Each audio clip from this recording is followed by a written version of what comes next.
सभागर में इस घटना के बाद में यहाँ आपके पास आया ये कहने कि यहाँ आपके पास पहले मौका आएगा अपने लोगों की रक्षा सुरक्षा करने का। यहाँ आपके पास पहले अवसर है इन गुलामी की बेड़ियों को और उन सामंतशाही ताकतों को सबक सिखाने का कि अब हम जुल्म नहीं सहेंगे। अब हम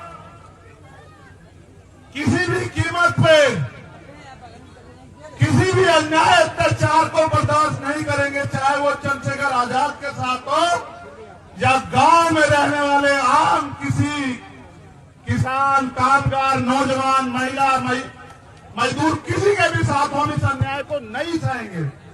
ये सबसे बड़ा मौका आपके पास आने वाला है और मैं ये आपसे आग्रह करूंगा, ये राजधानी है हमारी, मैं इस बात को जानता हूं, ये आगरा से लगी हुई ये राजधानी है हमारी। मैं आपसे अपील करूंगा, आपने मिट्टी के पुतलों को ताकतवर बनाया। मैंने आपसे पहले कहा कि सबके लिए अपनी जान कीमती होती है, लोग रोटी और जान के लिए जीते हैं। मैं अगर जीता हूं, अगर मुझे ये दूसरा जन्म मिला है तो मैंने पहला जन्म भी आपके नाम सब कुर्बान कर दिया था और मेरा ये जन्म भी आपके नाम कुर्बान रहेगा। आप इस बात को जान लें। ना मैं आपके स्वाभिमान, सम्मान, आपके हक अधिकारों से पहले समझौता करता आया और ना आप करूंगा। मेरी जान जा सकती है लेकिन मैं कभी आपके अधिकारों के को झुकने नहीं दूंगा, ये वादा करने के लिए भरतपुर आया। मेरे जाने के बाद तमाम तरह की बातें होंगी, बस याद रखना। अगर आप ये सोचते हो कि आपके साथ यहां अन्याय हुआ, मैं दिन से कह रहा हूं, आपके पीठ पे पड़ी हुई एक एक लाठी चंद्रशेखर आजाद की पीठ पे पड़ी। जब कोई जालिम, देखो मुझसे लड़ाई क्या है मैं बता देता हूं, आपसे पहले नहीं होता था कि कोई ताकतवर किसी की बच्ची को नोच ले, किसी का अपमान करे, किसी को गलत निगाह से देखे, किसी को घोड़ी पे ना बैठने दे, किसी की मूछें रखने पे हत्या कर दे, किसी की मटकी छोड़ने पे हत्या कर दे। अब से पहले नहीं होता था, लेकिन अब होता है कि अगर ऐसा कोई करता है तो वो मिनट से पहले जेल जाता है, उसका बाप भी उसको बचा नहीं पाता। होता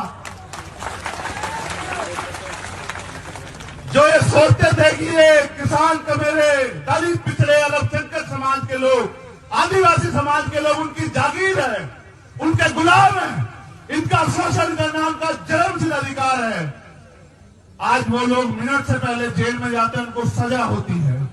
उनको ये चुभने लगा कि आज एक लाखों चंद्रशेखर खड़े हो गए हैं, आज हर गली में चंद्रशेखर है, इस भरतपुर में हजारों चंद्रशेखर हैं जो सीना तान के खड़े हैं, जो जवाब देना जानते हैं। ये उनको चुभने लगा। वो लोग अपनी सरकार के मंचों में बैठ के कहते हैं कि जो कल तक हमारे जूतों के फीते बांधते थे, इस संविधान की वजह से हमारे सर पे चढ़ के बैठ गए हैं।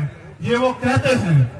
मेरी लड़ाई ये है कि संविधान ने जो अधिकार आपको दिए वो सुरक्षित रहे और वो लागू हो और नए अवसर पैदा हो और भारतीय संविधान सुरक्षित रहे और बाबा साहब अम्बेडकर, सर छोटूराम और चौधरी चरण सिंह, चौधरी कुंभाराम आर्य, कोतवाल धन सिंह गुर्जर, जननायक बिरसा मुंडा और मान्यवर काशीराम साहब के अधूरे सपने पूरे हों, यही मेरा सपना है।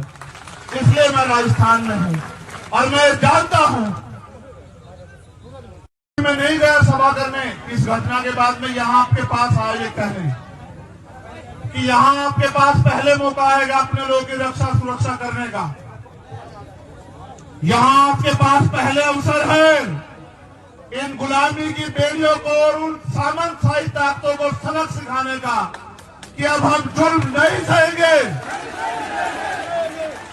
अब हम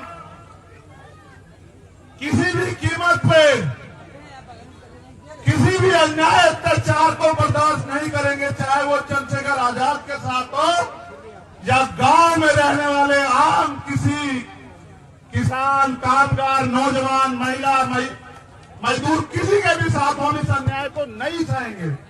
ये सबसे बड़ा मौका आपके पास आने वाला है और मैं ये आपसे आग्रह करूंगा, ये राजधानी है हमारी, मैं इस बात को जानता हूं, ये आगरा से लगी हुई ये राजधानी है हमारी। मैं आपसे अपील करूंगा, आपने मिट्टी के पुतलों को ताकतवर बनाया। मैंने आपसे पहले कहा कि सबके लिए अपनी जान कीमती होती है। लोग रोटी और जान के लिए जीते हैं। मैं अगर जीता हूं, अगर मुझे ये दूसरा जन्म मिला है, तो मैंने पहला जन्म भी आपके नाम सब कुर्बान कर दिया था और मेरा ये जन्म भी आपके नाम कुर्बान रहेगा। आप इस बात को जान लें। ना मैं आपके स्वाभिमान, सम्मान, आपके हक अधिकारों से पहले समझौता करता आया और ना आप करूंगा। मेरी जान जा सकती है, लेकिन मैं कभी आपके अधिकारों के को झुकने नहीं दूंगा। ये वादा करने के लिए भरत कुरान। मेरे जाने के बाद तमाम तरह की बातें होंगी, बस याद रखना। अगर आप ये सोचते हो कि आपके साथ यहां अन्याय हुआ, मैं दिन से कह रहा हूं, आपके पीठ पे पड़ी हुई एक एक लाठी चंद्रशेखर आजाद की पीठ पे पड़ी। जब कोई जालिम, देखो मुझसे लड़ाई क्या है मैं बता देता हूं। अब से पहले नहीं होता था कि कोई ताकतवर किसी की बच्ची को नोच ले, किसी का अपमान करे, किसी को गलत निगाह से देखे, किसी को घोड़ी पे ना बैठने दे, किसी की मूछें रखने पे हत्या कर दे, किसी की मटकी छूने पे हत्या कर दे। अब से पहले नहीं होता था, लेकिन अब होता है कि अगर ऐसा कोई करता है तो वो मिनट से पहले जेल जाता है। उसका बाप भी उसको बचा नहीं पाता। अब होता जो ये सोचते थे कि ये किसान कमेरे, दलित, पिछड़े, अल्पसंख्यक समाज के लोग, आदिवासी समाज के लोग उनकी जागीर है, उनके गुलाम है, इनका शोषण करना उनका जन्मसिद्ध अधिकार है, आज वो लोग मिनट से पहले जेल में जाते हैं, उनको सजा होती है। उनको ये चुभने लगा कि आज एक लाखों चंद्रशेखर खड़े हो गए हैं, आज हर गली में चंद्रशेखर है, इस भरतपुर में हजारों चंद्रशेखर हैं जो सीना तान के खड़े हैं, जो जवाब देना जानते हैं। ये उनको चुभने लगा। वो लोग अपनी सरकार के मंचों में बैठ के कहते हैं कि जो कल तक हमारे जूतों के फीते बांधते थे, इस संविधान की वजह से हमारे सर पे चढ़ के बैठ गए हैं। ये वो कहते हैं। मेरी लड़ाई ये है कि संविधान ने जो अधिकार आपको दिए वो सुरक्षित रहें और वो लागू हो और नए अवसर पैदा हो और भारतीय संविधान सुरक्षित रहे और बाबा साहब अम्बेडकर, सर छोटूराम और चौधरी चरण सिंह, चौधरी कुंभाराम आर्य, कोतवाल धन सिंह गुर्जर, जननायक बिरसा मुंडा और मान्यवर काशीराम साहब के अधूरे सपने पूरे हों, यही मेरा सपना है। इसलिए मैं राजस्थान में हूं और मैं जानता हूं